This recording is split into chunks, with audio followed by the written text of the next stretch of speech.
El Cottage de Landor, por Edgar Allan Poe. Un complemento de El dominio de Arghim.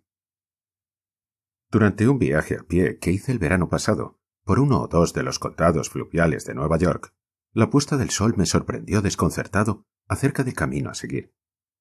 El terreno ondulado era muy notable, y en la última hora mi sendero había dado tantas vueltas en su esfuerzo por mantenerse en los valles, que yo no sabía ya en qué dirección se encontraba la bonita aldea de B, donde había resuelto detenerme a pasar la noche. El sol apenas había brillado, hablando estrictamente, durante el día, que sin embargo había sido desagradablemente caluroso. Una niebla humosa, semejante a la del veranillo, envolvía todas las cosas y, por supuesto, acentuaba mi inseguridad. No es que me inquietara mucho la situación. Si no daba con la aldea antes de ponerse el sol, o aún antes de que oscureciera, era muy posible que apareciese una pequeña granja holandesa o algo por el estilo, aunque en realidad los contornos, quizá por ser más pintorescos que fértiles, estuvieran escasamente habitados. En todo caso, con mi mochila por almohada y mi perro por centinela, acampar al aire libre era justamente lo que más me hubiese divertido. Erré, pues, a gusto. Ponto se hizo cargo de mi fusil, hasta que al fin, justo cuando empezaba a preguntarme si los pequeños y numerosos claros que se abrían aquí y allá eran verdaderos caminos, llegué por uno de los más incitantes a un camino indiscutiblemente carretero. No podía haber error. Las huellas de ruedas ligeras eran evidentes, y aunque los altos matorrales y las crecidas malezas se juntaran sobre mi cabeza, no había abajo ningún impedimento, ni siquiera para el paso de un carro montañés de Virginia, el vehículo más ambicioso, a mi juicio, en su especie. El camino, sin embargo, salvo por el hecho de abrirse paso a través del bosque, si bosque no es un nombre demasiado importante para semejante reunión de pequeños árboles, y las evidentes huellas de ruedas, no se asemejaba a ningún camino visto por mí hasta entonces. Las huellas de las que hablo eran levemente perceptibles, por estar impresas en la superficie firme, pero agradablemente húmeda, de algo que se parecía muchísimo al terciopelo verde de Génova. Era césped, evidentemente, pero un césped como rara vez lo hemos visto fuera de Inglaterra, tan corto, tan espeso, tan parejo y de color tan vívido. No había un solo impedimento en el surco de la rueda, ni una brizna, ni una ramita seca. Las piedras que alguna vez obstruyeran el camino habían sido cuidadosamente puestas, no arrojadas, a los costados del sendero, para marcar sus límites con cierta precisión en parte minuciosa, en parte descuidada, pero siempre pintoresca. Ramilletes de flores silvestres crecían por doquiera, exuberantes, en los intervalos. ¿Qué concluir de todo esto? Por supuesto yo no lo sabía. Había allí arte, indudablemente, eso no me sorprendía. Todos los caminos, en el sentido vulgar, son obras de arte. Tampoco puedo decir que hubiera mucho de qué asombrarse por el simple exceso de arte manifestado. Todo lo hecho allí parecía realizado, con semejantes recursos naturales, como dicen los libros sobre el jardín paisaje, con muy poco esfuerzo y gasto. No la cantidad, sino el carácter del arte, fue lo que me obligó a sentarme en una de las piedras floridas y a mirar de arriba abajo esa avenida mágica con arrobada admiración durante quizá más de media hora. Cuanto más miraba, más evidente me parecía una cosa. Todos esos arreglos eran obra de un artista dotado del más escrupuloso sentido de la forma. La mayor preocupación había sido mantener el justo medio entre lo esmerado y gracioso, por una parte, y lo pintoresco, en el verdadero sentido de la palabra italiana, por la otra. Había pocas líneas rectas, y éstas casi siempre interrumpidas. El mismo efecto de curvatura o de color aparecía dos veces, por lo general, pero no más, en cualquier perspectiva. Quiera reinaba variedad en la uniformidad. Era una obra compuesta, en la cual el más exigente sentido crítico apenas hubiera encontrado enmienda que hacer.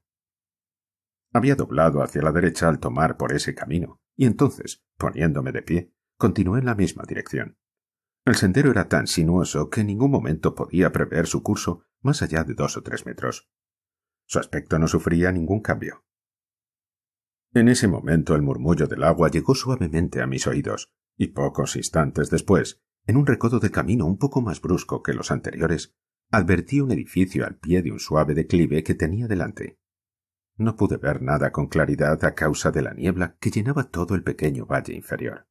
Sin embargo, se levantó una suave brisa mientras el sol se ponía, y estando yo de pie en lo alto de la pendiente, la niebla se disipó en jirones y flotó sobre el paisaje.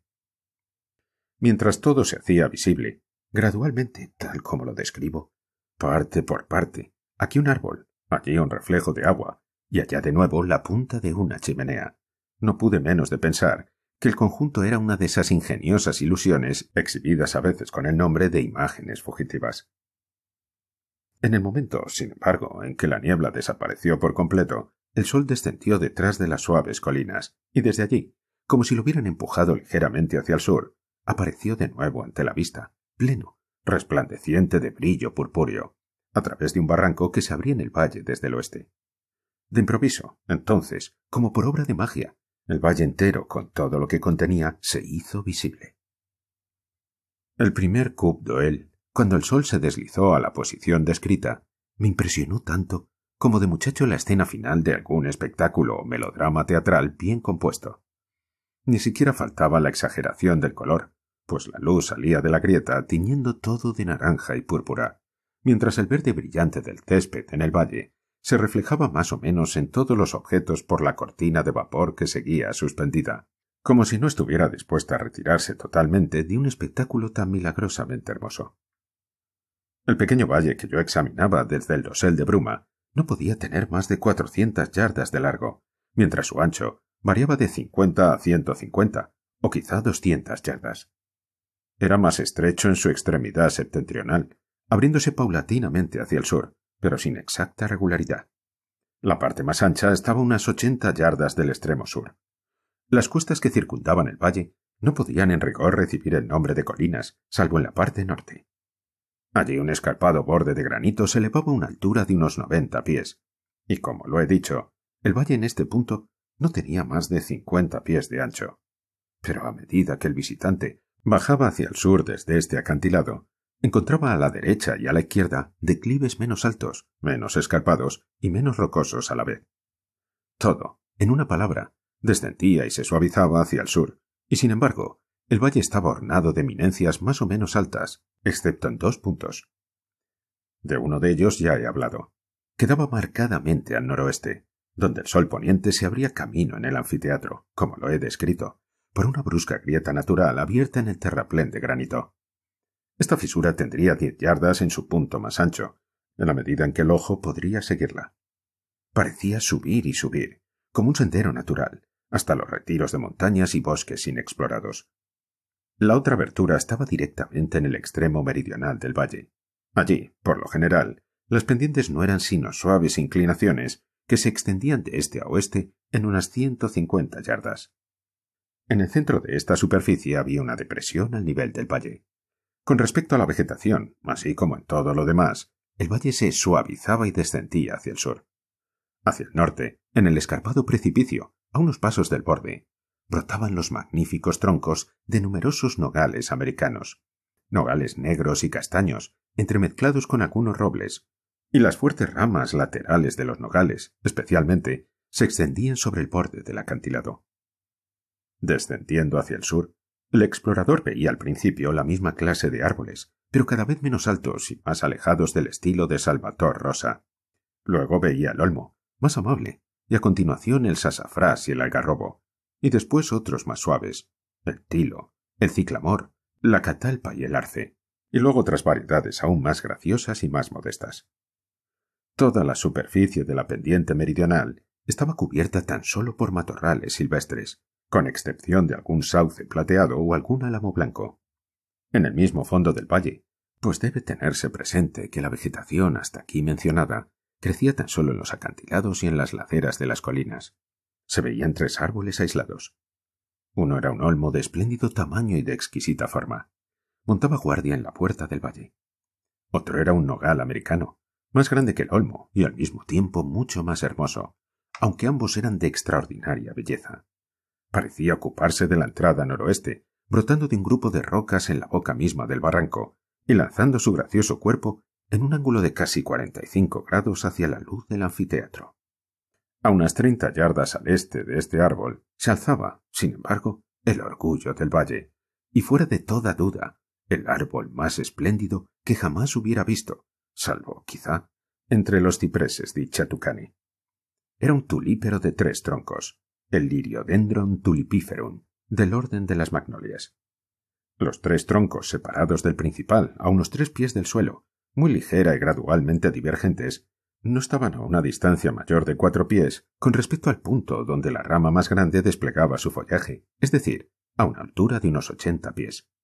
El alto total de la rama mayor era de 120 pies. Nada puede superar en belleza la forma, el verde lustroso, brillante de las hojas del tulípero.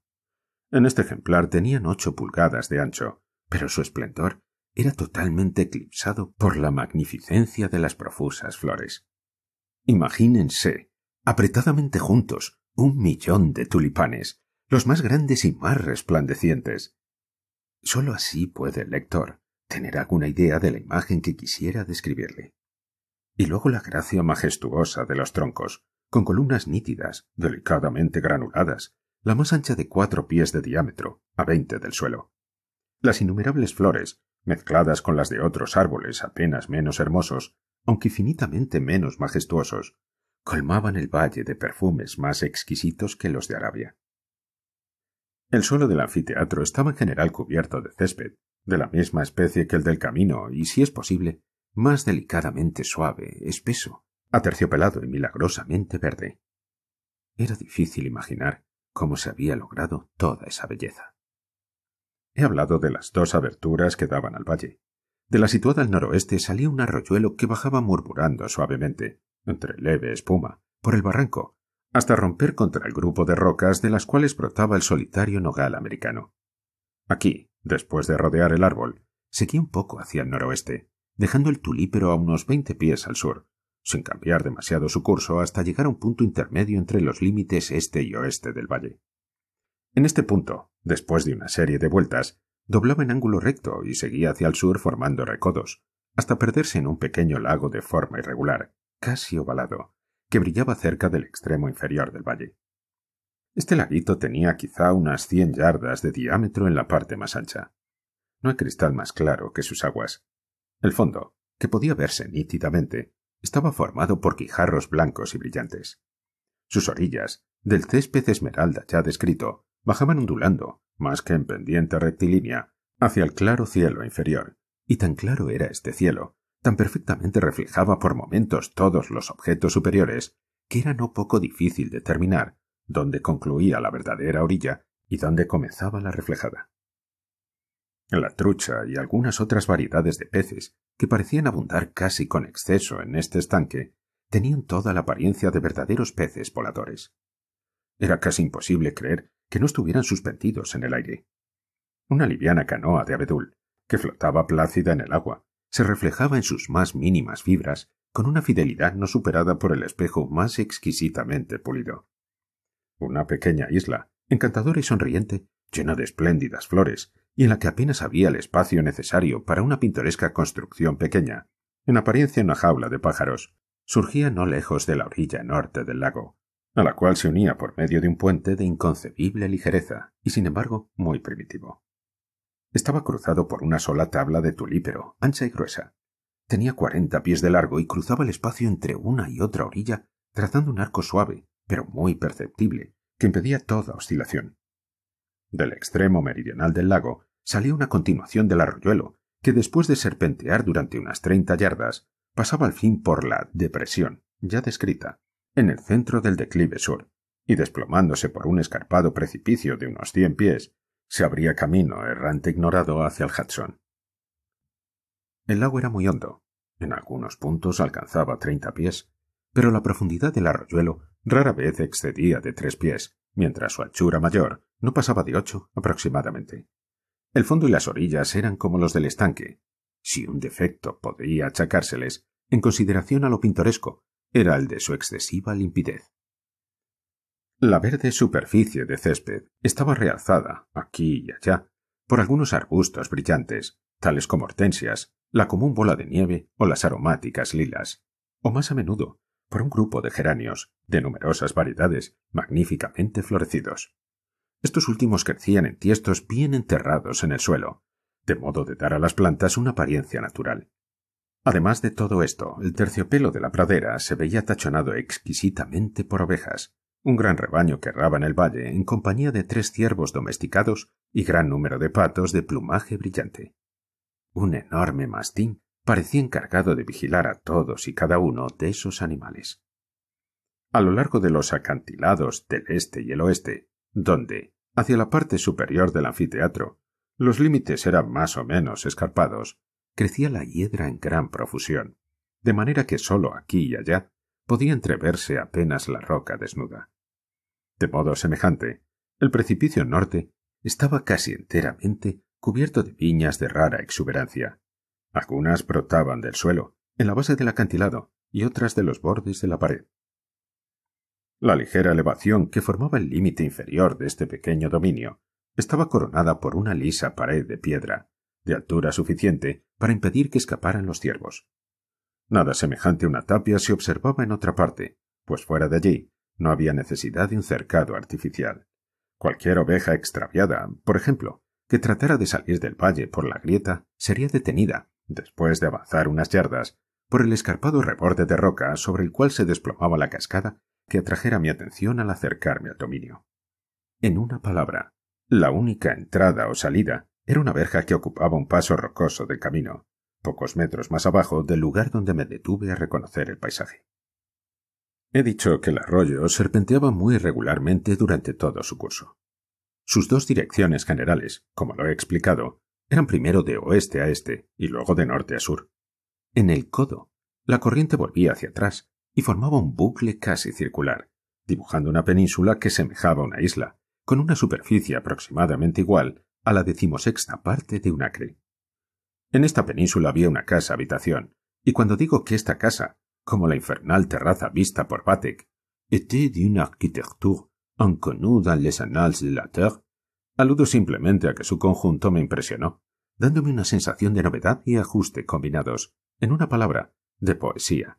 Pues como no sea con los términos que acabo de emplear, apenas podría dar, de la poesía en abstracto, una definición más rigurosa. Y no quiero decir que en ningún sentido se percibiera allí algo de otro.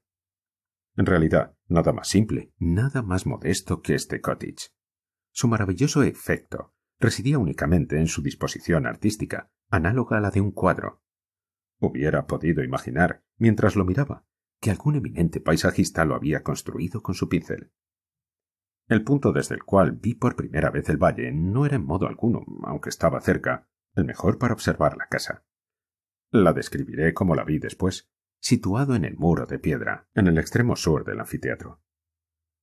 El edificio principal tenía unos 24 pies de largo por 16 de ancho, no más, por cierto.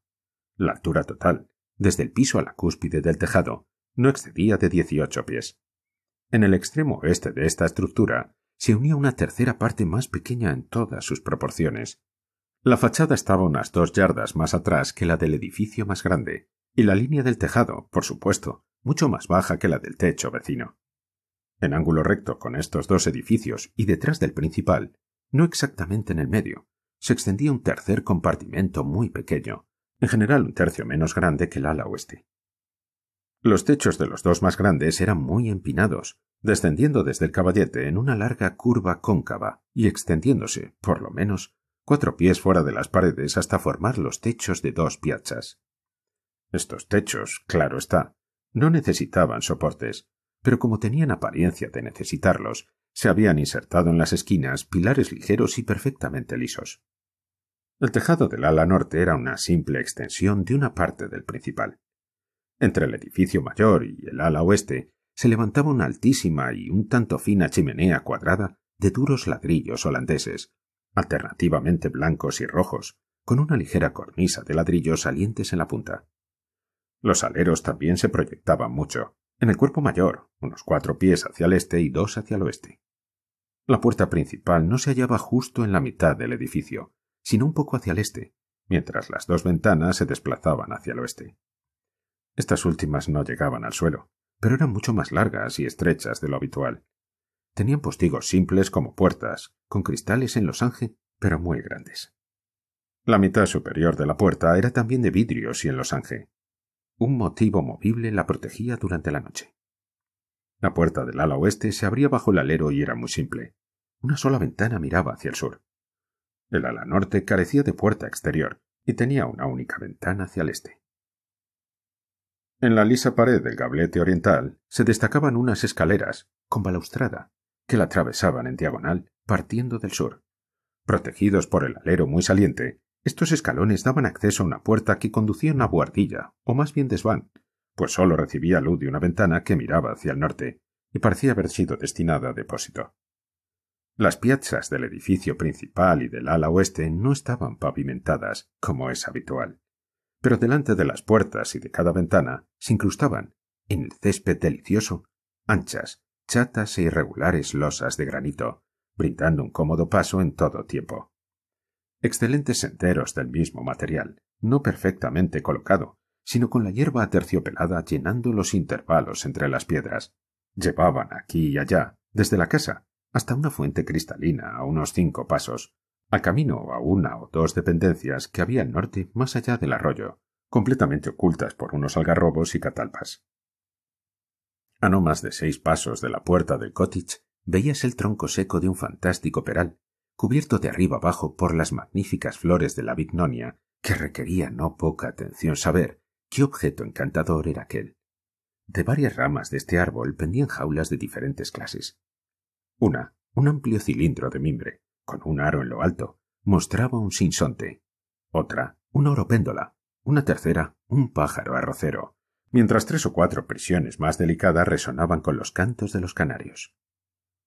En los pilares de la piazza se entrelazaban los jardines y la dulce madreselva, mientras del ángulo formado por la estructura principal y su ala oeste, en el frente, brotaba una viña de sin igual exuberancia. Desdeñando toda contención, había trepado primero al tejado más bajo, luego al más alto, y a lo largo del caballete de este último continuaba enroscándose, lanzando zarcillos a derecha e izquierda, hasta llegar, por fin, al gablete del este para volcarse sobre las escaleras. Toda la casa, con sus alas, estaba construida en tejamaniles, según el viejo estilo holandés, anchos y sin redondear en las puntas. Una peculiaridad de este material es que da a las casas la apariencia de ser más amplias en la base que en lo alto, a la manera de la arquitectura egipcia. Y en el ejemplo presente, acentuaban el pintoresquísimo efecto los numerosos tiestos de vistosas flores que circundaban casi toda la base de los edificios. Los tejamaniles estaban pintados de gris oscuro, y un artista puede imaginar fácilmente la felicidad con la cual este matiz neutro se mezclaba con el verde vivo de las hojas del tulípero que sombreaban parcialmente el cottage.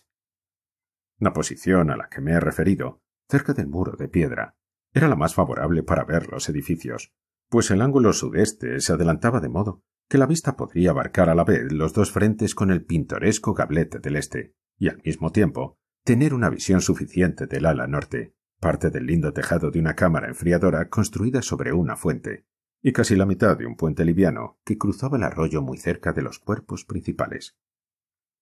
No permanecí mucho tiempo en lo alto de la colina, aunque sí el suficiente para un examen completo del paisaje que tenía a mis pies. Era evidente que me había desviado de la ruta a la aldea, y tenía así una buena excusa de viajero para abrir la puerta y preguntar por el camino en todo caso, de modo que, sin más rodeos, avancé. Después de cruzar la puerta, el camino parecía continuar en un reborde natural, descendiendo gradualmente a lo largo de la pared de los acantilados del noreste. Llegué al pie del precipicio norte, y de allí al puente, y rodeando el gablete del este, hasta la puerta delantera. Durante la marcha observé que no se veía ninguna de las dependencias. Al dar vuelta al gablete, un mastín saltó hacia mí con un silencio severo, pero con la mirada y el aire de un tigre. Le tendí, sin embargo, la mano en señal de amistad, y todavía no he conocido perro que resistiera la prueba de esta apelación a su amabilidad. No solo cerró la boca y meneó la cola, sino que me ofreció su pata, además de extender sus cortesías a punto. Como no se veía campanilla, golpeé con el bastón en la puerta, que estaba semiabierta. Inmediatamente, una figura se adelantó al umbral.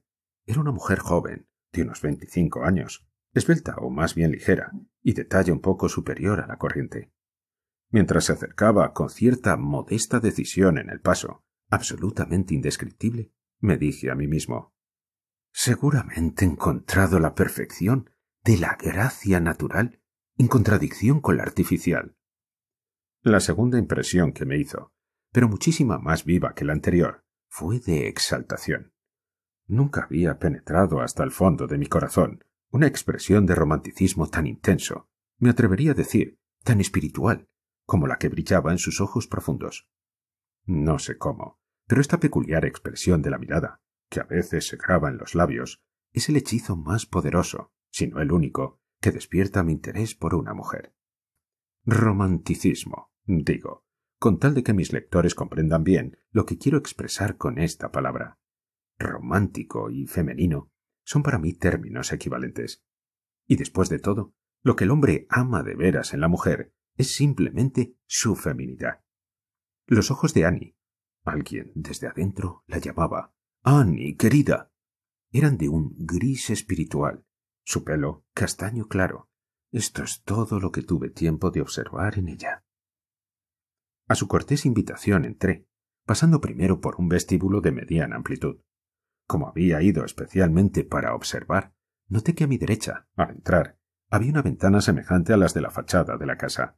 A la izquierda, una puerta que conducía a la habitación principal, mientras frente a mí, una puerta abierta me permitía ver un aposento pequeño, justo del tamaño del vestíbulo, dispuesto como estudio, con una amplia ventana saliente orientada hacia el norte.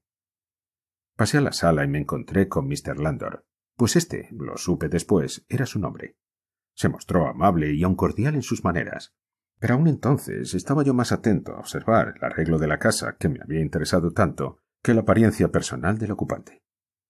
El ala norte, lo vi entonces, era un dormitorio. Su puerta se abría a la sala. Al oeste de esta puerta había una sola ventana, que miraba al arroyo. En el extremo este de la sala veíase una chimenea y una puerta que llevaba al ala oeste, probablemente una cocina. Nada más rigurosamente sencillo que el moblaje de la sala. En el piso había una alfombra teñida, de excelente tejido, con fondo blanco y pequeños círculos verdes. En las ventanas colgaban cortinas de muselina de algodón blanca como la nieve, medianamente amplias, que caían resueltamente, casi geométricas, en pliegues finos, paralelos, hasta el piso, justo hasta el piso. Las paredes estaban tapizadas con un papel francés de gran delicadeza, un fondo plateado con una línea en zigzag de color verde pálido. La superficie veíase realzada solo por 3 exquisitas litografías de Julian, a 3 crayons, sujetas a la pared sin marco.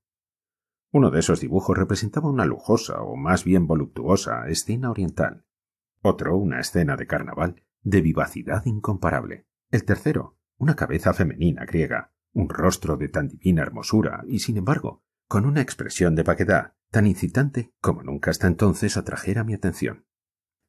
El moblaje más importante consistía en una mesa redonda, unas pocas sillas, incluso una amplia mecedora, y un sofá, o más bien canapé, de arce liso, pintado de blanco cremoso, con ligeros filetes verdes y asiento de mimbre entretejido. Las sillas y la mesa hacían juego, pero todas las formas habían sido diseñadas evidentemente por el mismo cerebro que planeara los jardines. Imposible concebir nada más gracioso. Sobre la mesa había algunos libros, un amplio frasco cuadrado de algún nuevo perfume, una simple lámpara astral, no solar, de vidrio deslustrado, con una pantalla italiana y un gran vaso con flores esplendorosamente abiertas. A decir verdad, las flores, de magníficos colores y delicado perfume, constituían la única decoración del aposento. Ocupaba casi totalmente el hogar de la chimenea un tiesto de brillantes geranios. En una repisa triangular en cada ángulo de la habitación había un vaso similar, solo distinto por su encantador contenido. 1 o 2 pequeños bouquets adornaban la repisa de la chimenea, y violetas frescas formaban ramos en el borde de las ventanas abiertas. El propósito de este trabajo no es sino dar en detalle una pintura de la residencia de Mr. Landor tal como la encontré.